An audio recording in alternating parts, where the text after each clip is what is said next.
And this is good because this is actually 2 lanes typically.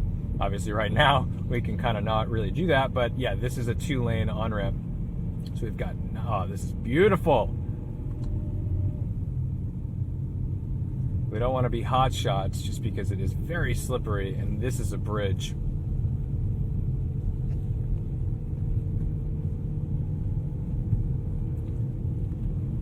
But we're going to have to be cautious getting onto the highway because there's a nice sharp right-hander down there.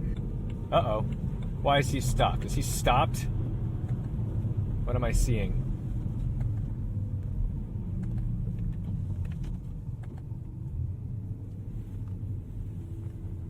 That can't be good. Why is he stopped? Did he just go the wrong way?